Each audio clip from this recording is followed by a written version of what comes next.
Yeah, that's the impact it has, right? Right, so here's a video. I'm going to play. So I'm going to do a drawing for this as well. So I just like drawing. It's smooth for me to draw.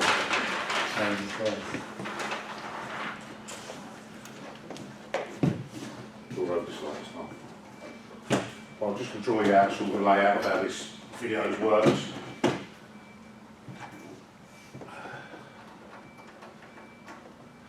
So what we've got is a compartment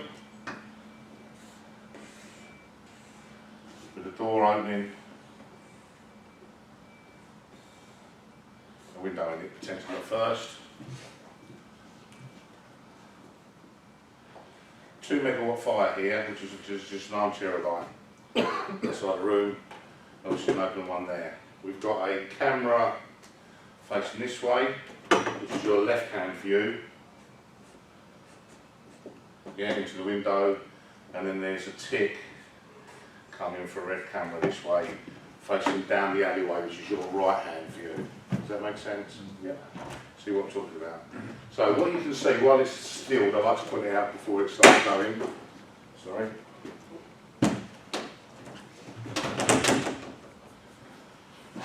But if you can see on this side, what flow have we got there? This is closed, the window's sealed. What have we got there? Really demonstrate quite well. Bi-directional flow, yeah. So it's the only opening. Good bi-directional flow being demonstrated from that opening.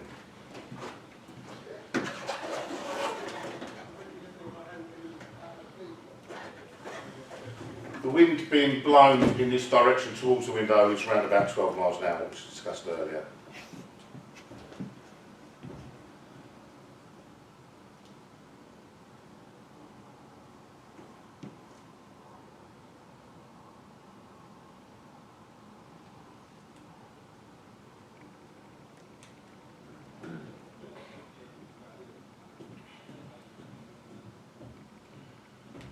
And you see the outlets change dramatically, yeah? About understanding where flow paths are going. Fortunately, most of it's going down that direction due to the wind. It's blowing into that side of the building all the way along. Yeah, so the flow path is away from the direction of the camera. You can see now it's floor to ceiling. And in that compartment, if I just show you what really impresses me with this video, that really demonstrates well how much it increases the progression of the combustion within the compartment. If you imagine that you've got 12 mile an hour wind blowing into that window, watch that happens.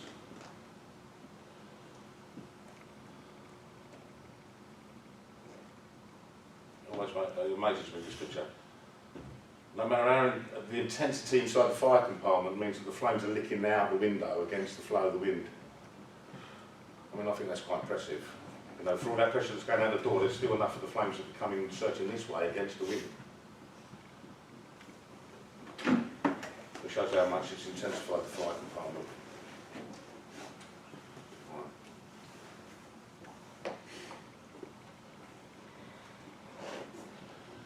So, according to wind-driven fire, we've talked about it previously. We discussed it when we had the Hagen house out earlier. Always look for areas that may facilitate a refuge point.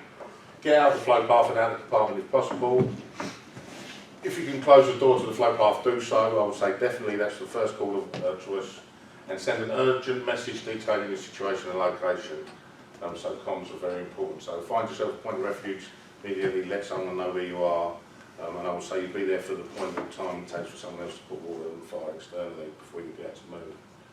If it's not possible to close down the flow path of the wind-driven fire, it's highly likely that internal attack cannot be undertaken until external attack is in progress. So, these are some of the new roles that are coming out within 4665, I understand.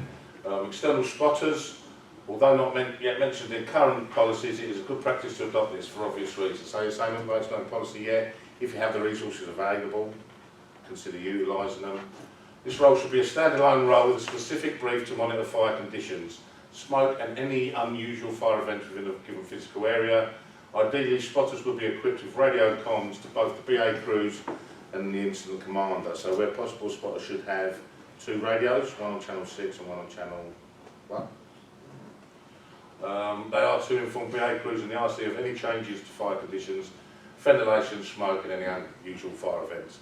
So wherever you significantly, you know, obviously with the uptake of information you've got today, see a window fail in fire compartment, see a change in colour of smoke, see a ventilation profile change in some way, you should be communicating that at the earliest opportunity to the BA crew and then to the IC. Also potentially in that order, because you want people leaving the area of risk before someone else has to know before they're being told to report if you don't. Looking out for internal signs. So how else do we deal with a wind-driven fire? Door procedure, think about the importance of maintaining door integrity and maintaining hold of the door so you can close it if you need to. Think about external attack. Internal attack, if possible, generally only possible once the external attack is in progress. And obviously our floor below branch in the picture. Cup of tea, guys. Any questions on what we've done? Well, I mean, just I know this isn't necessarily you're delivering the one the fire brigade wanted, but what they suggested we do with anything over the 10th floor at the moment then, because we don't have our new super lift ones in there, they've got about 7th floor on there. Our ground monitor goes to about 10 if we stack enough hose and sandbags underneath it. Yeah. We haven't got a floor below branch yet, but we've still got buildings over 10 stories high. 10 stories high. It's a tricky one, isn't it? Yeah, well, it's one of those, I love the way they give us all this training, what you should be doing, but then we're going, but we haven't got any equipment to do anything with it. So what do we do? Yeah. It's a great question, and I'm not being funny, I wish I had the answer. At this point, we've got the new Alps coming on the run soon. You know, finding another viable means of entrance, another means of applying water onto the fire. To be honest with you, I don't really know the answer to that. You know, as you say, if it's on the 17th or 18th floor, you've really got no opportunity then trying to make an internal attack, have you? No. What we're trying to say is, if there's any other choice, then try that first. But in essence, is what we're saying is, you know, you need to try and contain it to the best of your ability, and if you can, get water on it. I mean, I always advocate, not that you get a lot of them on internal doors, but you've got the opportunity of a letterbox. Stick your hose for a letterbox, pour as much water into the compartment as you can, keep applying it till it has some impact on the compartment. Something along those lines, without seeing every opportunity, you know, every available opportunity for that to happen. I can't give you the answer for everything, but you know, it's a great question. And as you say, I suppose in defence of the authority, you know, you can only deal with what you've got at the moment. We're delivering now new information that we've learned as we go along, and I suppose they're going to try and give you the stuff to deal with that as it goes along. You know, so I really haven't got. Oh no, it's a great question. It's one of those sort of things with carpet and sort of you get sort of people coming there sort of going, well, I'm not going there. Yeah, all I can say. Well, how else are we going to put it out then? Yeah. We're on the 14th floor and we haven't got any of that stuff they talk about over Beckton, but we still got to put the fire out. That's our job. That's what we've got paid for. Yeah. So yeah, we've got to think outside the box, but sooner or later you've got to go. Yeah, well, you know, you're right. As I say, you've got to try and think outside the box in that scenario. All I can say is, having met the guys that previously, Steve Collins and Tom, as I say, they're very motivated to make things change and motivated to give you the right tools and pieces of equipment. Okay, guys, thanks for that. If you ring me now, I'll give you some phone. Right, shall we push on? So, aims to start this session 3 is about scene surveying, a bit of building construction. It's going to sound a lot like officer stuff, but it's not wholly, it's just promoting better understanding the 360s, the roles that are involved for firefighters, what you'd be looking for, that kind of thing. Although a lot of it does fall into the lap of the officer in charge. So the aim is to inform operational staff of key considerations when carrying out a fire scene survey. At the end of this session, delegates will be able to describe the importance of conducting an initial 360 survey, understand how to use the thermal imaging camera to support 360 scene survey, listing its benefits and limitations, explain what to look for when conducting a 360 scene survey, and describe what conditions those visual signs indicate. Identify different types of building construction and evaluate how they may impact firefighting operations. Describe the importance of conducting a continual process of scene surveying. 360 survey of the building will provide information relating to life risk, fire, and the building, access points, etc., and fixed installations. Role delegated by the incident commander, and consider the use of the tick. Obviously resources demand whether you've got enough ticks to go around to allow someone to use your tick on a 360. Can you see any benefit to it? Yeah, metal construction, building, I'll show you. Yeah, I think there is an element, you know, it's limited in its usage on glass, it will tend to reflect a lot of what's in, but it still will pick up on the frame to a window. And it can give you an idea where a fire compartment is, just through the heating and the brickwork you pick it up. So there is a benefit to it if it's available. So, just to show you this is what 360 looks like. So that's clockwise, blue arrows. If you go the other way, they're orange arrows. Alright, so just to let you know that. That's not true, by the way. So that's the camera, that's a joke. Is that not one of the questions then? That go out and field somewhere, someone will be going, no, I can't go that way round, it's not orange.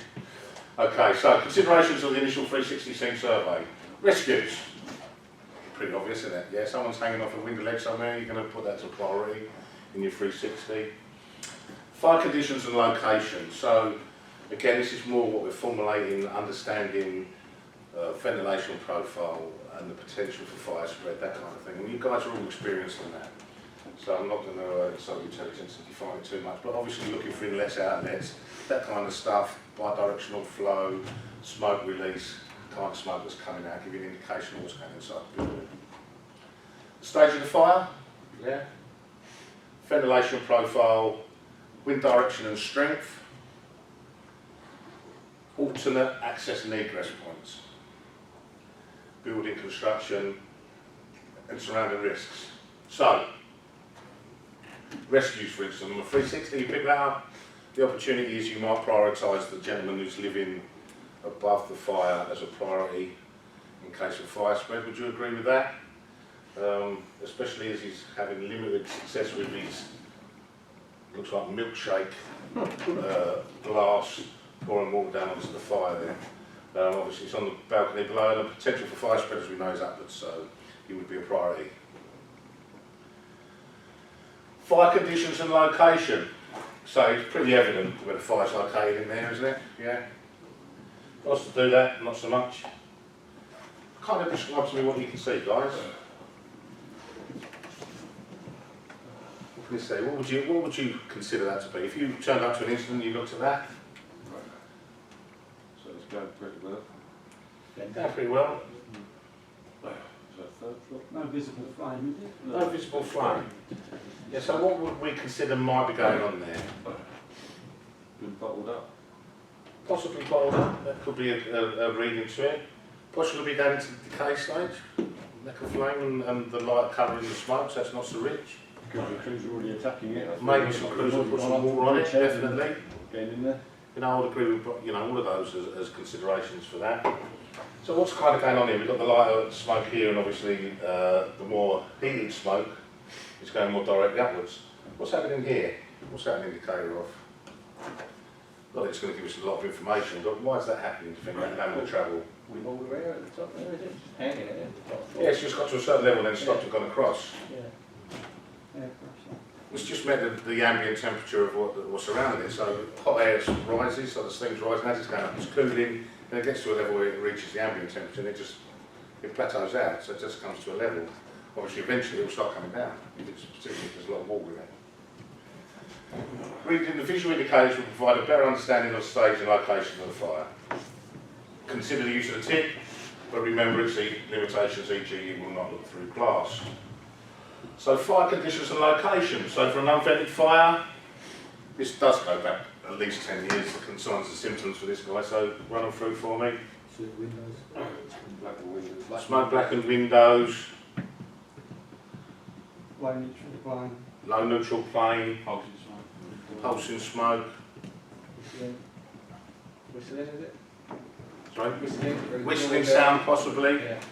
Yeah, it could be possible to have a whistling sound. Anything else? Blistering, is it? Lack of visible flame again, similar to what we had on the last one. Volumised gases up high, so where the pressure is highest you get it forced outwards as opposed to going in and out, so you might get sucking in and out if gas is lower down, or where the bottom of the neutral plane is generally, you'll get the gases coming in and out because there's a build-up of pressure and a release of pressure as small fire gases ignite and they become oxygenated enough. But up higher, where the gases are just pushing on each other, you'll get it just coming out. Anything else? Not really, can't think of a lot else. So, indicative of potential backdraft, yeah? What it's definitely indicative of is for you to take care, making entrance in that compartment. It's not necessarily going to result in a backdraft in every case scenario. I mean, obviously we give you all those signs and symptoms to make you most aware of the worst outcome. There's every opportunity for you to open that door and not backdraft and UPS will be able to put some order in. So let's talk about what's the important part of recognising them symptoms. How do we mitigate the potential for a backdraft? That's cool. Gas cooling possibly. Gas cooling tends to suggest making entry into the compartment. Ventilate from the outside into a covering jet. Ventilates the outside into a covering jet possibly. Yeah, that can be a condition or a... If you was a BA crew with the only entrance being that point, how are you going to mitigate the potential for that to be a backdraft? Firefighting for the doorway kind of, yeah?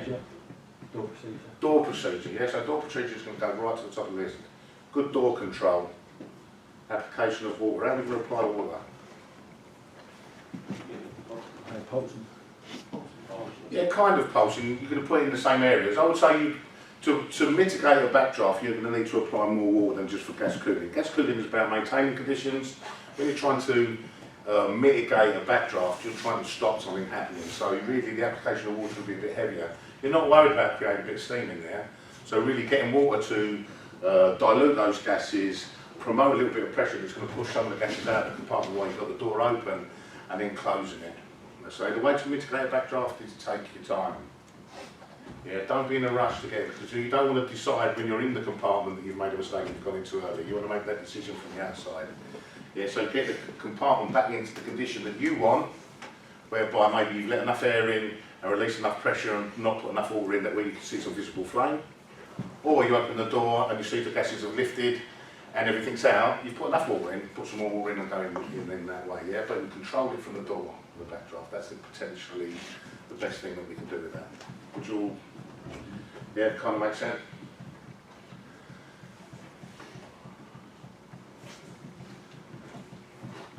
I really do enjoy this screen, so this is one of my favourites. So, fire conditions, signs of a ventilated fire, great big fire. Yeah, okay, for anyone in the room never seen it before, that's fire. Okay, but we can read some certain things from that, and this is a really good part. If I went like that, where would you think that fire might be? Right inside, yeah? I know that sounds obvious, but take that away. Smoke travel sometimes can give us a false reading of where a fire or seat of the fire is. Would you agree with that? Yeah. I know it sounds a bit obvious. The dead giveaway is the big orangey thing, but also the smoke. Darker in the colour. What else could give us the indication that smoke is? If we was looking from the other side of the building, how could I know this was the fire without seeing any orange stuff? This was the seat of the fire and this wasn't. Darker smoke. What else? Coming out, nearest to it's lighter, so you've got that comparison. So that's lighter. Why is that lighter? Because it's cooler further away from Cooling, yeah? So less velocity due to the cooling. Yeah, so due to the cooling it has less velocity because it's got less pressure. Yeah, so it's cooled down, it's travelling more slowly. It's lost some of its colour due to Carbon particles. dropping some of the carbon particles. Excellent, whoever said that. What did you say, Don? Sorry? Just the same deposit in the... Yeah, depositing. So some of the heavier materials carried within smoke are quite solid in nature. Some of them are oils and they're starting to deposit the further it travels, especially as it loses speed. Going against the passives, travelling because it'll be forced around by the boundaries, where it scrubs against the wall, it'll leave quite a lot of deposits around. That's why you find them all in that area. We call it scrubbing. Yeah? Where it forces through any small apertures, that will tend to scrub it as well, almost like sieving it. Yeah? Why else? Why else will it be lighter in colour? And that stuff. Mixed with air, more air. Spot on, Carl, spot on. Yeah, it's more aerated. Yeah? Where it's travelled along, it's got more air in it. The reason it isn't combusting is because it's cooled down. Yeah, so it hasn't got the sort of ignition temperature to then combust. So it's mixed with air, but they're flammable gases, but they're just not hot enough. Does that make sense? Brilliant. So gases that are escaping from a fire compartment, generally, if you're looking from an area where you can't see flaming combustion, darker in colour, thinner to look at. Yeah, most things that travel fast are thin. The faster you push smoke, the thinner it will become. Yeah, so it'll be thinner in texture. You see this is all spread out. And what else? The kind of the most obvious one, if you think about it, but you may not get the answer straight away. What is that smoke going to do that that one's not? What's that going to Rise. do? Rise, yeah. So it's going to be the highest. Yeah. So the area that the smoke's raising, the darkest in colour, most velocity, thinner in nature, travels the highest. Generally comes from the fire compartment, even if you can't see where that is. The slower it travels, the lighter in colour, the further away from the fire compartment we'll get. So let's have a little bit of a layman's read on this. I'm not saying I'm right, I'm not saying I'm wrong, I've never seen the outcomes of this, but I've got a read on it and I'd like to know how close I am. What do you think is happening there? Inlet, outlet, or bi-directional? Oh, so it's a full outlet, wouldn't you not? Yeah. So that's telling us really that the inlet is where, or the majority of the inlet is lower than that windowsill. 1, 2, 3, 4, 5, 6 flats, would you agree? Looks like. On this side, if you look, there's a layout with a balcony with railings around it. I would potentially say we're looking at the rear of the building, and the other side of that building is the same as that side. Generally, they don't build flats next door to each other and make them completely different. So what's going on here, potentially? This is door open on the landing. Someone's left that room, or left that flat in a hurry, left the door wide open. Yeah?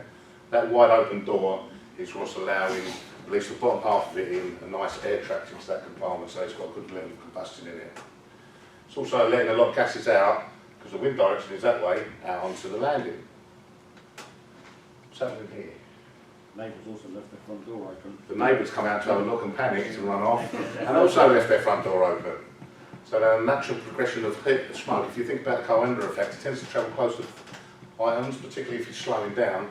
You'll travel down and naturally progress into the area inside where it's drawn in towards the building, and it tends to happen, smoke gets drawn in towards buildings. So what's happening as it's travelling along, it's getting drawn in, it's gone into that flat, filled up one of the compartments, it's now coming out the other side. And you'd all agree, and I would have done exactly the same, you could potentially turn up here on an appliance and think we've got fire in this compartment. Yeah? Good job. So signs of a ventilated fire, flames or smoke visibly except compartment, flames in the gas layer, high energy flame, exposed surfaces polarising, and consider flashover conditions.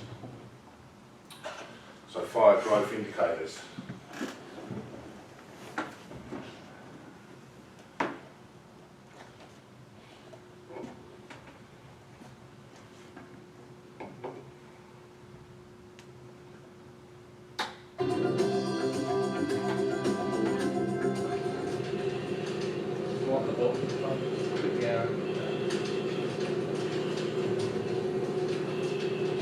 Any similarity to any people, real or fictitious, is purely by mistake, or you might recognise that and walk around. So what I'm demonstrating in this one, guys, is just potentially normal fire growth. Just a nice, obvious way, really. Lovely air tract sitting there beneath, or neutral plane, would you agree? We've got an area of neutrality in the middle, and an area of high pressure. See this smoke being drawn into the low area, and straight into the seat of the fire. Sideways on, bi-directional flow, it's the only opening. Yeah? Release of gases and hot temperatures, you see it's going up, up. Okay, so as now gases are leaving the compartment, they're travelling up. Okay, it's just vented at the top as well there, just to make sure it doesn't come down right to the floor. As you see, the combustion process builds up, the travel of the gases speeds up as well, yeah, so we're getting more velocity in the gases as they leave the compartment.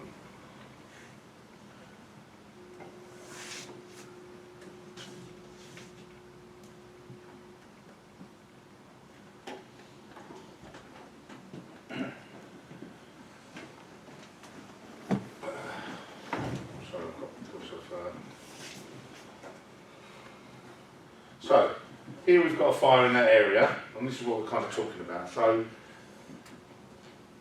got a fire in this area. As it naturally travels away from the fire, what do you expect it to do? So let's say we had fire in this compartment, it was travelling through to where the reception is. What's the kind of change in the gases you can expect to see? Become lighter, less velocity. Diluted, yeah. So less pressure, less velocity, spreading out a little bit. Yeah, so they probably take up more space because they're slow moving. They tend to travel up and fill up bigger voids before they move on because the pressure is not pushing it along. Definitely become lighter in colour. So the further along it travels, the further away from the fire compartment you are. So this is another video, I think, in a minute, which is a smoke extract from a vent remote from the fire compartment, so a visual demonstration of that, what we just discussed.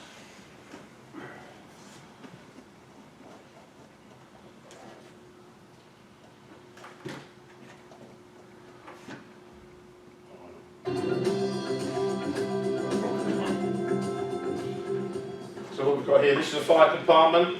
Inside that compartment you will have thick black smoke. Okay? As the scene of fire, you've got some natural venting through voids there, okay, giving an impression of pressure inside the compartment.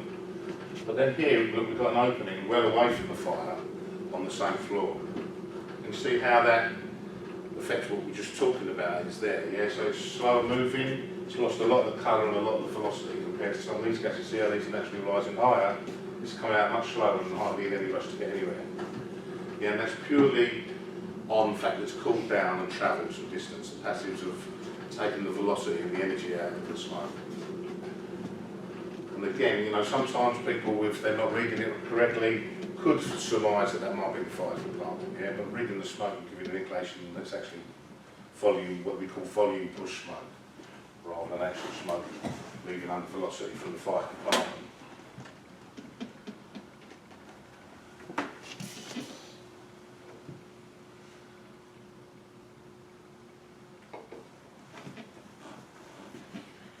So it's a ventilation profile. When we talk about ventilation profile, what are we talking about? What's in place at the moment and the potential for fire spread. Would you agree? So ventilation profile is at the moment bi-directional in that window. Yeah. Opportunity for any fire to spread there. Yeah, so it could potentially go up into this window if that was to fail. What else? We've got other windows here. You can see just about make it out there, blacken the windows if any of those were to fail. Obviously we've got an increase in the ventilation profile that way. So that's the kind of thing you'd be looking for as your spotter as you're going round. You've got where the fire's at the moment and then you're looking for potential growth. So you would have passed across where there's a window directly above the fire compartment, the potential for fire to spread vertically, and I've got smoke blackened windows on the left, potential for a window to fail and fire spread laterally if you like, or horizontally that way. To understand the ventilation profile of a building, the scene survey should take into consideration current ventilation, potential ventilation. So with ventilation profiles, guys, remember you've got sheets in front of you, you've got inlets, outlets and bidirectionals. A really good example of a unilateral, or if you like, an inlet and an outlet. As you know, in America they're quite keen on releasing pressure within compartments by cutting holes in the roofs. Okay, as we know, a vertical flow path is the most efficient. So there's our inlet and our obvious outlet there. But you can notice just on this side, where there's volume push smoke into another area of the same roof. Outlet, why is that an outlet? Full coverage. Full coverage, yeah, so we know that at least a large potential of the inlet to this outlet is below that area, yeah? There's an allowance for a lot of oxygen to be coming at a lower point. Bidirectional, I've seen that already. Lots of bidirectionals, yeah? How could that come about? What's going on in this scenario? Or a big open area. Yeah, they're all co-joined, aren't they? If you look, they're all exactly the same height. So it's indicating to you that it is one big open expanse, yeah? All the rooms are joined, it's probably only separated by little partitions, offices maybe. Scene of the fire, initially and now, or potentially, or... Well, again, there's no right or wrong answers, guys. Have a throw in. I've got a read on it, but I may not be right. Four finger in. So we've got fire there, haven't we? Yeah? We've got a lot of volume of smoke there. It's dark on the right and everything. But it's darker, where is it darkest? Yeah, on the right side. There. Yeah, so it's quite dark down the bottom there, and it's dark here but with flame. What colour are these gases here? Quite light. They look like they're under pressure. They do look a little bit like they're under pressure, I agree with that.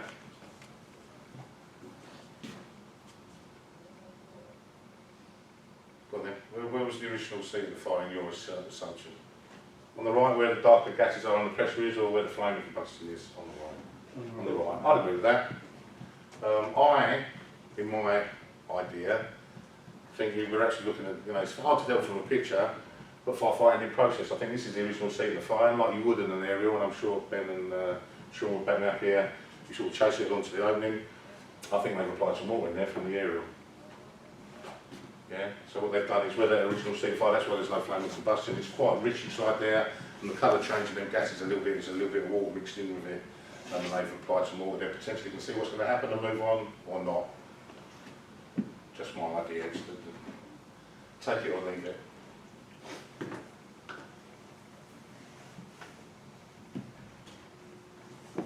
Okay, so working vents, and hopefully this will remind you of something I said a little bit earlier on.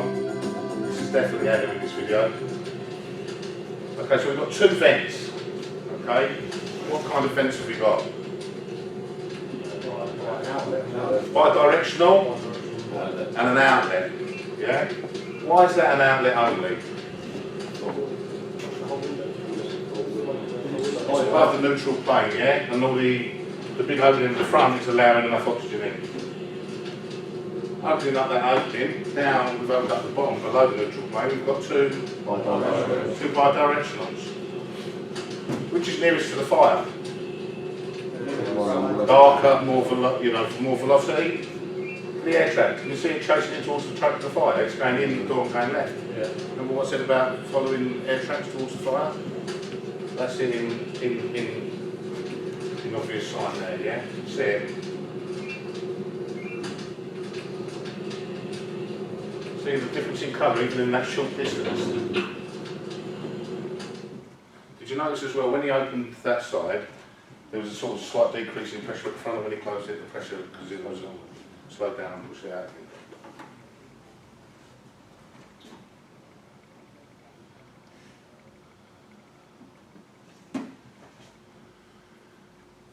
It's kind of a little bit of a repetition of what we were doing earlier, guys, but please bear with me. It's still important information, and I think you can get a lot out of it. So, identify and isolate smoke, what we were talking about, similar to the forest gated flame bank that we got to this morning. Fire compartment or not fire compartment?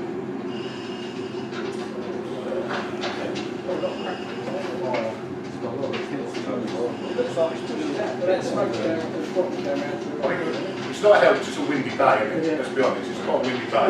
Did you do it in the dark?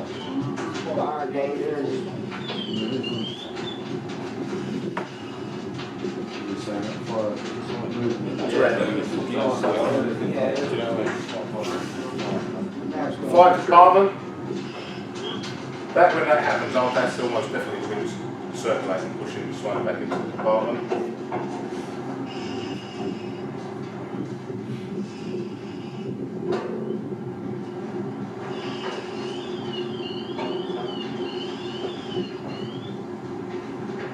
Fire compartment or not fire compartment?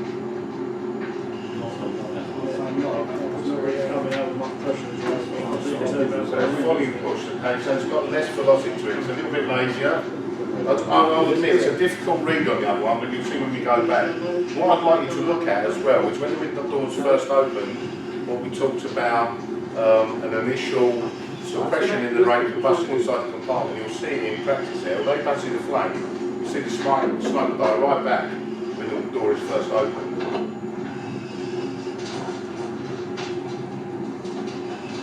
There we go. See, look, it's going right back, cold air's going in, then the cold air starts mixing with the flame, and we start getting more velocity, yeah?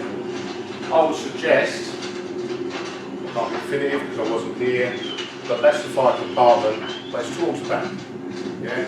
So that's why it's giving a little bit of a full suppression. It's a bit lighter in colour, it's not quite so dark, so it's probably quite a big container there, and the fire is towards the back of it, although it's the fire compartment. I like this one. Well, that's because I get smoke going now. So, which is the fire compartment? That one? definitely in there somewhere. Is this joined or not joined? Directly or not directly? Yeah, so you think the door to that compartment is closed. Do you agree? Yeah. Smoke curtain.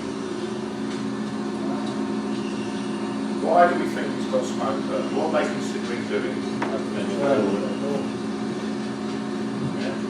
Does that make sense? What they're doing is considering, in my opinion, they're considering opening the door, and they're happy with the ventilation profile as it is at the moment. So they don't want to alter it too much. So what they're going to do is stop the air from the outside coming in. They're going to go inside that and then open their door, so they don't alter the ventilation profile too much. These smoke curtains, they still allow for hose to travel up there quite easily, so they can still take their media in with them and still maintain a level of control over the ventilation profile of that room. Sounds like quite a good idea to me, and I'd like to see that in practice more often. How will the wind direction and strength affect the fire in your decision making? Pretty obviously, really. Wind direction would be this way, would you agree? If you can, where are you going to put your crews in? The other side. I think that's pretty evident. But sometimes it is as easy as that. You know, sometimes decision making could be made quite easy for you. That's the obvious read for me. This is just demonstrating exactly the same thing again, where potentially you had the fire on the other side. Sometimes it may not be the most easy access, but the most easy for your crews to assess where the fire is. So it may not be that easy, but it might be actually worth putting a ladder up or make an entry around the rear of a compartment, rear of a building, even though it's on rough ground, rather than going in for the front just purely because of the wind direction or accessibility to the fire compartment.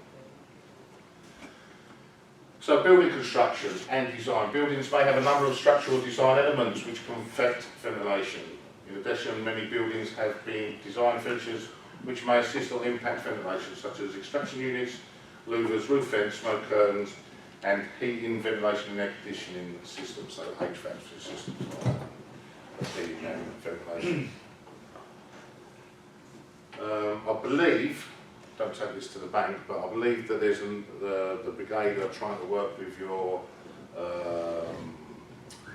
fire safety team about coming around to the station and giving you more up-to-date versions of looking out for systems, because there's a lot of us, and I know it's certainly true for me when I went to places, quite often you turn up and see this system in place for controlling the building and its ventilation and not really fully understanding it, so they're trying to upskill particularly washes on reading what might be in place, particularly in situations like this where you've got pressurised and unpressurised systems.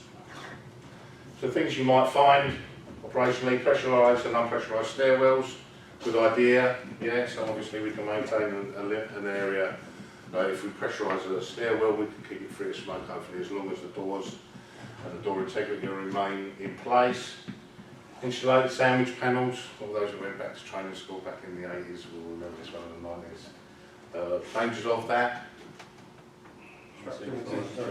Structural integrity, easy to collapse, fire spread, toxic gases, travel smoke, etc., etc. Common loft roof voids, apparently becoming more common again now, as far as I'm aware. Potential fire spread, obviously. How might we combat that? How are you going to sort of assess? How would you get an idea whether you've got common roof void or not? Tick. Tick.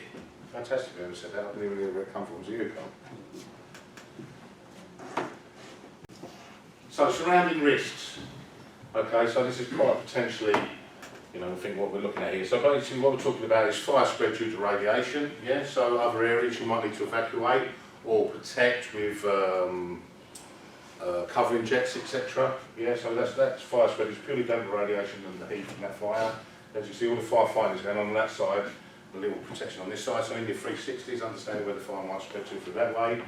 And on this side, obviously, other structures that might be involved that might be need protecting. So if you've got railways nearby, obviously protecting them from smoke and heat travel, power lines, all that kind of stuff. This is just about what you're going to be looking for in your 360s. Potential for fire spread, hazards to crews, all that kind of thing. If you remember quite a few years back, the M1 was shut for about 3 days when they had the settlings underneath in one of the tunnels there. I can't remember one of the arches in the mechanic's place. I know that one of the King's Cross was shut for a couple of days for the same similar reason. So that kind of thing is what we're talking about, how it's going to affect business continuity as well, all that kind of stuff. Continual monitoring of the scene is the responsibility of all to monitor, understand and communicate the changing conditions of the fire ground. I would say a lot of fire there. Yeah, I would say potential for fire spread is pretty much to what you see apart from these few windows here. Was that? I think it was, yeah, the one in Croydon, is it Croydon? Yeah. I wasn't on that, but I know the Blues were on that. A lot of you guys were on this one. I was listening to leaving. Apparently it was the hot, I mean, I spoke to the British guys I used to work with at the time, that a lot of the tarmac on the floor was beginning to vaporise and paralyse as well. It's quite a good job.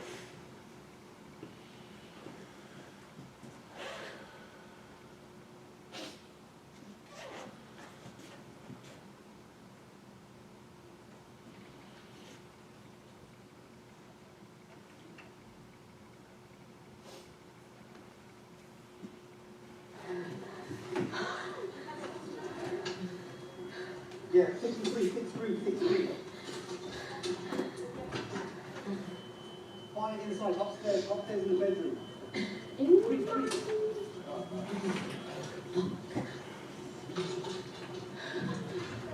So obvious diamond of fire, yeah, obvious origin of fire. It's the bedroom window. I like this video, particularly just because it does demonstrate how well a fire can self-ventilate. There's not anything going on in there other than the pressure of the fire pushing out the windows. 우리는 왜 쓰지 않나? 그네들이 소문 만드는 Maybe you should Potential for fire spread, where would you be concerned most as office in charge, or if you know, whenever you guys go to place in the future, where would you, neighbouring properties, yeah, particularly which one? The one to the left, yeah, which one was going to be, it's an old adage, but you know, it does ring true that really, when people do get fixated on orange stuff and the flame, because that's the fire, but that is the fire in the present. Where the smoke is travelling to and moving to is the fire in the future if you don't deal with it, yeah? So it gives you a bit of an indication of where the fire wants to spread to next. We don't have the key, Amma! The key's inside, isn't it? They quite a big build up of pressure inside there. You see how it's forcing They've got itself against. swearing on the film. That's swearing. Oh, definitely. Yeah, look, That's gone on there. how quickly has that gone, yeah? Can you call them, Pa? It just shows them gases were primed to go, and once it ventilated itself properly, off it went. Quite The significantly. car, man. Alright, yeah. To be fair, it's that one from Japanese about that one. Has no one in there? No one in there. Get out! Move! Get out!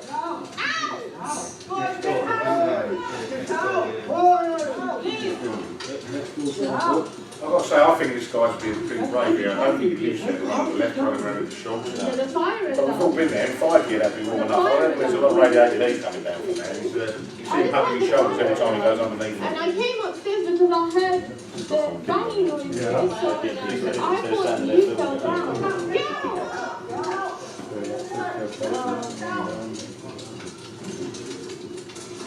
Oh no. You're not going to be the one in there. So I just want to drive that man look good.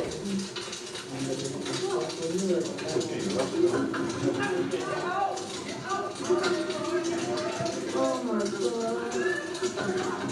I'm going to get around in there. Bye.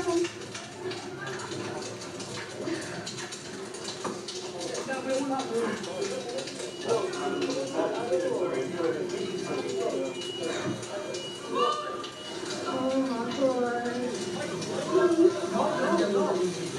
Keep me. Oh shit. Oh look, he's still kind of. Is anyone in there?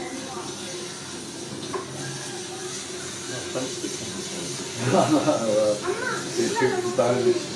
It's a filming session.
No one has the key with me, do they?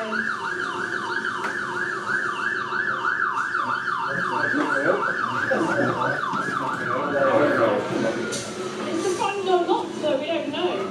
The front door, if it's locked, we don't know, innit?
Anything else you want to cover on today's input? Any questions on what we've done? Any questions about what we're doing tomorrow? We've got a little bit of coverage tomorrow on what we're doing, yeah? So, just for 5 minutes. So, on your attack runs, as I say, you'll be going in, given a scenario, fully coached, a reason to go into compartment not. So, we're going to talk about, you're going to get a little bit of practice on your gas cooling tomorrow morning, and your practice. Please, honestly, just so we can put things in place, has everyone had an opportunity to practice on the branch a little bit? Yeah? And you don't have to say yes, I know if the camera's on, but you don't have to say yes. If you've not had the potential, we'll just take that time. Make sure you ask for an opportunity to utilise the branch in the morning. Ask whatever questions you need. We'll all be happy to help you out with it.